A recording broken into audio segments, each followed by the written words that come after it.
So what is a preamplifier supposed to do? Well, maybe it's not supposed to impress you, and maybe it's not supposed to warm up your system. And maybe it's not even supposed to add quote unquote magic to the signal. And maybe its job is rather simple.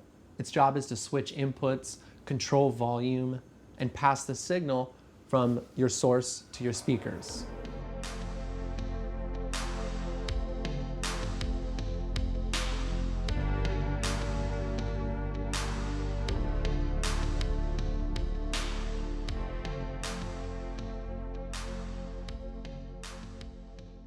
Hey everybody, this is Nick from Nick's Listening Space, and today we're going to talk about the Fosi Audio ZP3 preamplifier. Now, today's review is going to be really fun, and I'm pretty excited to talk about this guy because many people have asked me, to review this guy and compare it to something like the IEMA T20, and some of you guys have even asked me, how does this guy pair with something like the Fosi Audio GR70 that I reviewed, and that's been a really well-received piece of equipment. And so I think a lot of you naturally have asked me how that's going to pair with something like the ZP3, because you may be looking for more inputs, or you may be looking at like, well, what does something with more tubes add to it, etc. So let's get going.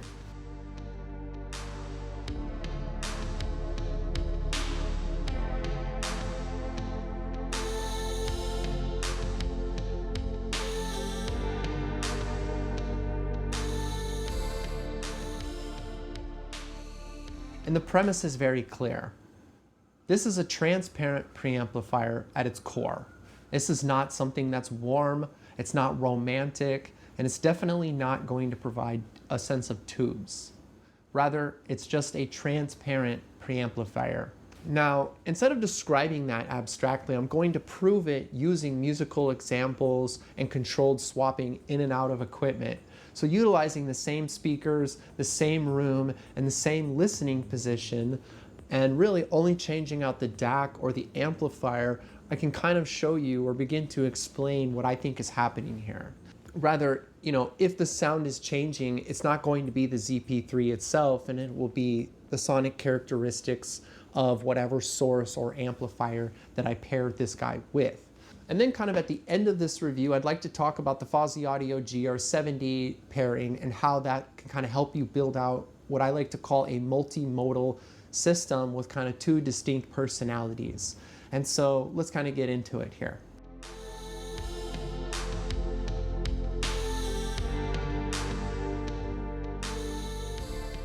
Quick overview of this guy is the ZP3 is going to give you two RCA inputs, one XLR, and then for outputs we get RCA and XLR.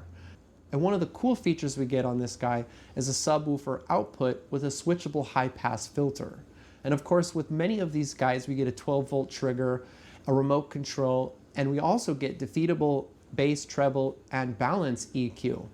We are going to get what I think is somewhat of a standard IEC power cable. We don't get any wall warts, and there's no kind of like inline power brick associated with this guy, which is a really cool kind of feature if you're trying to build out a system without those guys. Now, when it comes to the remote control, I think this is one of the best remotes that I've used on any single piece of kind of budget equipment. Now, I think that the thoughtfulness of the remote kind of goes above and beyond what I'm getting on almost every other kind of remote control. And the reason being for that is because if you are somebody that wants to commit to buying an all Fosi audio system, this guy allows you to switch between the ZD3 DAC and the ZP3. And there's a button on here that allows you to switch to the BT20 Max A, which just recently came out. So if you integrate all of those components together in a system, you can control all of them with this one remote simply by pressing whichever kind of component button you want to control. So I think that this adds to kind of this level of sophistication and thoughtfulness here that I just have not seen with companies like Topping or SMSL. And so I really have to give a big kudos to Fosi Audio for thinking that kind of deeply about their products. Now, I think that the build quality here is just about as solid as any other Fosi Audio product that I have reviewed. It comes with a really nice powder-coated aluminum chassis, and I think that the layout and the overall presentation here is incredibly clean, simple, and something that can be kind of placed in your system without worry of it being ugly. Now, one of the things I don't like about this guy is the volume knob. Unfortunately, this is not a motorized volume knob at this price point. And so what that means is that when I control the volume with the remote control, you are going to get the kind of position on the dial out of sync with what you're doing on the remote end. And that can cause problems, or you may have issues between source components. And I'll say though that with that, you do have kind of a memory setting for each individual source component. So when you switch between them, it does revert back to whatever volume setting you had set. And so I really think for $200, this feature set is insanely aggressive, because even something like my shit Freya Plus does not have a subwoofer output.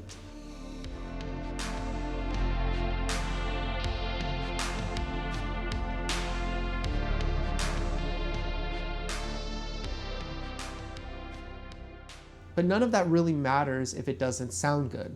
So really, how does it sound? Now in this setup, the ZP3 is going to remain constant in all scenarios.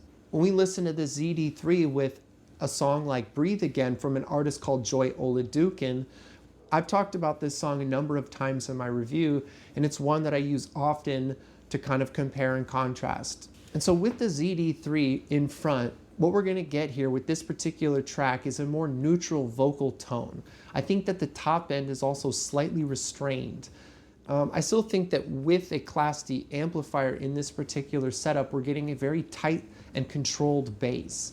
I think that the speakers and sort of the spatial experience is really what I'm expecting from the ZD3 DAC. Now, when we switch over to the topping D50 III from the ZD3, using the same song at the same volume settings, what I'm getting here almost immediately out of the gate is more upper kind of top end treble, or more of that shimmer and kind of energy up top.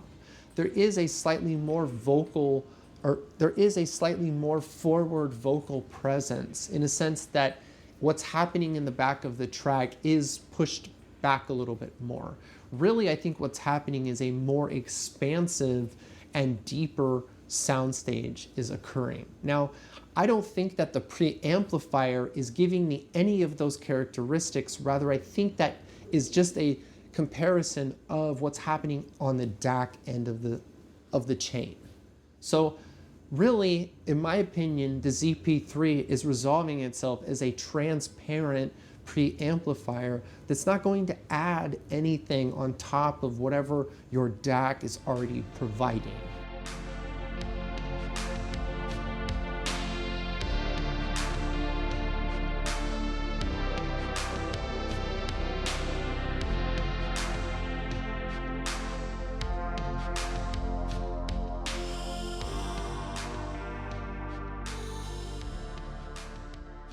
Now, when we compare amplifiers in this particular chain using the ZD3 and swapping between the V3 monos and say the SMSL AO10 that I recently reviewed, with the same exact track, what I'm getting with the V3 monos is faster transients.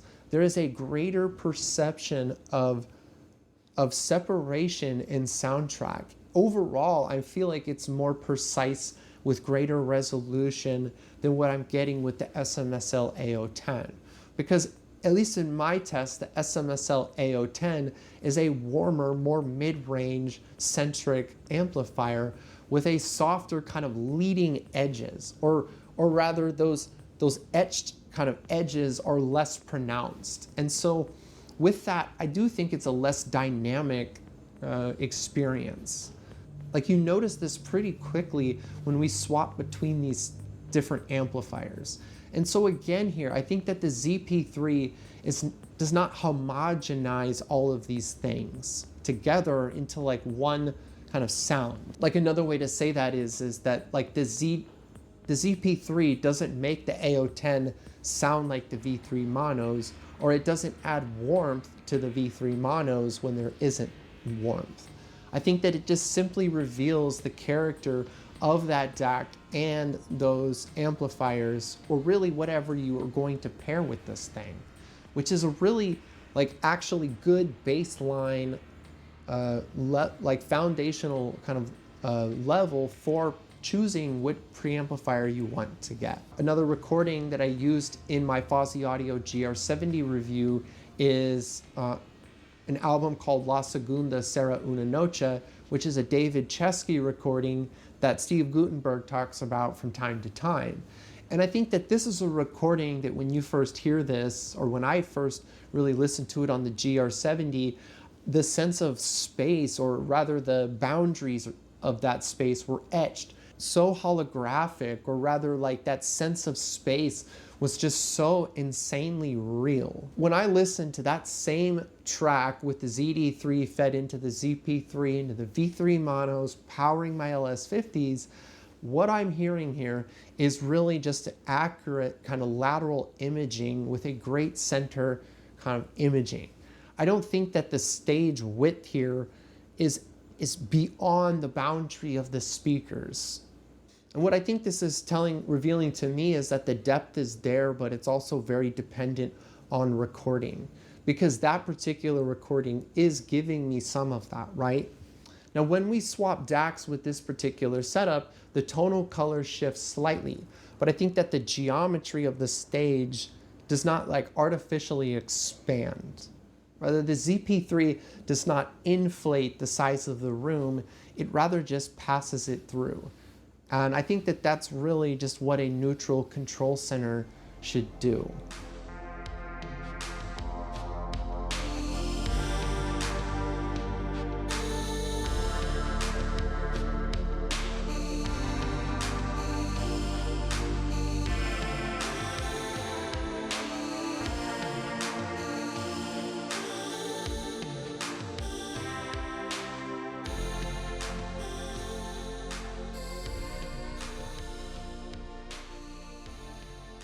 And so really my summary of this guy, listening to it across multiple DACs and amplifiers now with multiple recordings, is that I think the ZP3 consistently does the same thing, which is nothing. And I think that in this case, nothing is exactly what you want.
Now, lastly, one of the things that many of you guys have been curious about is how does the GR70 pair with the ZP3? And I think that when we pair the GR70 with the ZP3 and something like the V3 monos, which has multiple inputs, XLR and RCA, and I think that with something like this, this really gives us the opportunity to create a multi-modal system in which the signal can be fed through the GR70s, or it can also bypass the GR70 for something that is more clean and precise with kind of more transparency.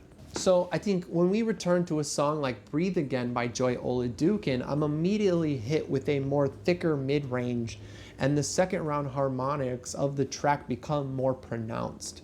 Rather, the vocal image here is going to gain some density. But also with that, I do think there is a smoothing of the treble. So when we bypass the GR70, that density does disappear and the presentation does tighten up a bit, or I should say there's greater resolution there. Now this is slight, okay, but like it's enough that you will notice it. At least for me, in my opinion, I notice it. And so really, like, what is this showing us? It's really showing us that the ZP3 acts as a neutral kind of flexible control center, and with kind of adding one other component, we can then really enhance that flavor, or we can change it up a bit. And I think one of the other really cool aspects about the ZP3 is that you do have swappable op amps. So you could get really creative with putting different op amps on the RCA inputs and different op amps on the XLR, and you could really play with the flavor to kind of build out kind of what I like to call a multimodal system. So if you're somebody that likes to listen to a lot of, say, like precise electronic music with fast transients and, you know, very tight controlled bass, but then maybe you want to switch over to listening to some more mellow kind of jazz, you kind of can have that option. And this is something that I talk about extensively with a device like the Schiit Freya Plus, is that it gives you the flexibility here to be able to listen to a wider range of music and just have that kind of second round flexibility to tweak. And really, if that's not enough, you also have EQ adjustment with both the GR70 and the ZP3. And again, you could kind of independently have your own EQ adjustments on each of those. Now, my reference preamplifier that I love and I talk about all the time, and I'm sure many of you are maybe tired of me talking about it, is my Freya Plus. And still, to me, the Freya Plus kind of far exceeds what this setup will do in dimensionality and just kind of overall spatial refinement. I think that the tube stage with the Freya Plus has a deeper layering and a more holographic width. The soundstage becomes larger, bigger, deeper. But I think that the Freya Plus costs significantly more in this setup. And something that I talked about with my review of the SMSL A010 is how insane that cheap little amplifier scales up with something like a Freya Plus. And that pairing makes no sense on a financial kind of level, but it really reveals how good the amplifiers and the DACs are at this budget price point. And so maybe you could argue that the ZP3 is not as good if it's not scaling up those other pieces of equipment in the same manner that the Freya Plus is doing. And really, I think like the ZP3 is essentially going to operate like an input switcher. Now, one of the things to note here is that the Freya Plus with its tube stage is providing 12 dB worth of gain, and the ZP3 is only providing 8 dB worth of gain. And when we add something like the GR70 into the mix, the GR70 doesn't have a fixed gain, rather its volume knob is controlling a variable amount of gain. The ZP3 has a digital kind of volume knob, and the GR70 is giving you an analog variable gain setting. And I can't really find any information about how much gain the GR70 is actually providing. At least I can't find any information about that regarding the RCA out. Now, the Freya Plus costs significantly more than the ZP3. And the point here is not that the ZP3 beats it, but it's enough to let you build toward that experience without imposing its own sonic fingerprint. So I think that it's a really great budget piece of gear to begin kind of starting out a system of separates, because it will allow you to really focus on the DAC and its character, and it will allow you to focus on the synergy between speakers and the amplifier and the DAC. and the preamplifier is just going to sit there in the middle, acting as a transparent kind of input switcher. And so I think if you're looking for a preamplifier to really shape the sound, then I think you should probably look elsewhere. But if you're looking for a preamplifier to stay out of the way and give you the freedom to shape your system really how you see fit, then I think the ZP3 does that cleanly and confidently. Because transparency isn't flashy, but it's functional, or it's foundational, I should say, and it's a good starting point for building out a system. So if you guys like this review of the ZP3, please leave a comment down below. I would really appreciate, your feedback on this particular device or even the video itself. Yeah, please like, subscribe, and all that jazz, and stay tuned because I'll be doing some more reviews of another DAC coming up. So stay tuned. Bye-bye.